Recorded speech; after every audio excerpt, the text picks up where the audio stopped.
असं म्हणतात, मुलीच्या लग्नात आईने मंगलाष्टक ऐकू नये, कारण ते सूर मन हळवं करतात. जी मुलगी लहानाची मोठी होते, खेळते, बागडते, तिचं जेव्हा सासूरवाशीण व्हायला निघते, तेव्हा त्या मुलीला देखील माहेरचं पाश सोडणं अवघड असतं. एक उंबरठा ओलांडून दुसऱ्या घरात प्रवेश करताना ती देखील कावरी-बावरी होते. पण जेव्हा हा विधी करण्याची वेळ येते, तेव्हा कोणतीच आई आपला हुंदका आवरू शकत नाही. वपू म्हणतात तसं सासरी मुलगी सजवली जाते, रुजवली जात नाही.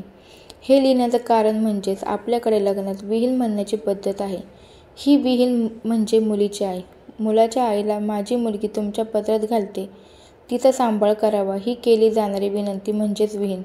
मुलीची पाठवणी करताना डोळे का पाणवतात माहीत आहे? कारण तिने घरात घालवलेले क्षण डोळ्यासमोर येतात आणि तिच्या गळ्यातील मंगळसूत्र हे ती आता परक्याचे धन आहे हे सूचित करते. मग या भावना शब्दात व्यक्त करणे सोपे असते का? पण तरीही एका आईचं हृदय समजण्यासाठी आई होणं गरजेचं असतं.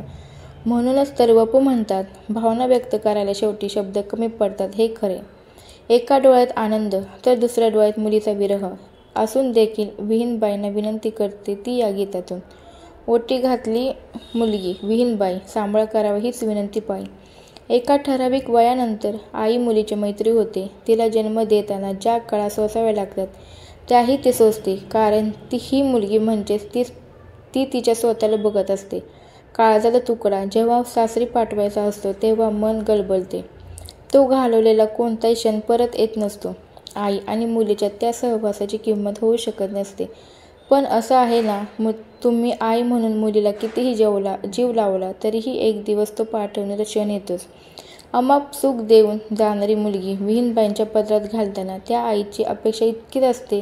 ज्या स्त्रीला देखील एक मुलगी आहे ती माझ्या मनातील गोष्ट नक्कीच समजू शकते, कारण ती देखील वधूमायच आहे ना. जेव्हा विहीणबाई आईला मुलीची काळजी करू नका असं आश्वस्त करतात तेव्हा त्यांचा हात धरून हुंदका अधिक वाढतो. म्हणून तर वपू म्हणतात, समजून घालणारं कुणी भेटलं की हुंदके अधिक वाढतात. मी पदर पसरते जन्मदायिनी आई, सांभाळ करावा हीच विनवणी पायी. आईच्या पोटात किती प्रेम साठलेलं असतं याचा अंदाज कधीच लावता येत नाही. जेव्हा मुलगी सासरी निघते तेव्हा जावयाच्या हातात तो हात बघितला की तिला मुलीचे ते लहानपणीचे दिवस आठवतात. त्या आठवणी डोळ्यांसमोर येतात. आईचा हात धरून दुडूदुडू चालणारी मुलगी आता संसारात पदार्पण करणार हे बघून नवीन घरात आईच्या रूपात असणाऱ्या विहीणबाईंशी ती मनातलं एक गुज व्यक्त करते.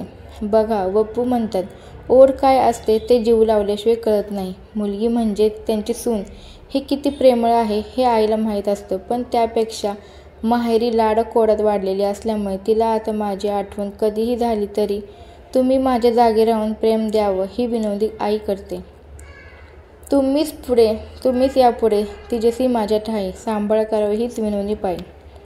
ही विहीण कधीही ऐकली तरी डोळ्यातून अश्रू येतात. कोणत्या आईसाठी मुलीची पाठवण्याची वेळ म्हणजे साऱ्या जुन्या आठवणी जाग्या होतात. आई म्हणून मागे जाणारी कळी आता उमललेली हे आई ओळखून असते. म्हणून तर सासरी जाताना आईचा हात सोडवत नाही. तुम्ही तुमच्या आईशी कितीही भांडलात तरी जेव्हा लग्न होऊन सासरी जाण्याची वेळ येते तेव्हा आईच्या गळ्यात पडून मन मोकळे होते. वपू म्हणतात, श्वास आणि सहवास विकत घेता येत नाही. बरोबर आहे. घरी आल्यावर मुलीच्या वस्तू या तिच्या आठवणी जाग्या करतात, पण तिचा सहवास देऊ शकत नाही. तसंच मुलीला देखील आईची आठवण आली तर ती फोनवर बोलू शकते, पण त्यावेळी आईचा प्रत्यक्ष सहवास तिला मिळत नाही. मला तर वाटतं जेव्हा लग्नाला काही दिवस कशाला बॅग भरायची वेळ येते तेव्हा कधी आईकडे कधीही पाहिलं तर तिच्या नजरेला नजर देता येत नाही, कारण आपलेच डोळे पाण्याने भरलेले असतात. ती आपले सगळं देत असते, पण असा एक क्षण येतो जेव्हा तिच्या कुशीत शिरून रडावंसं वाटतं. हे नातं वेगळंच आहे ज्याची तुलना कशाचीही होऊ शकत नाही.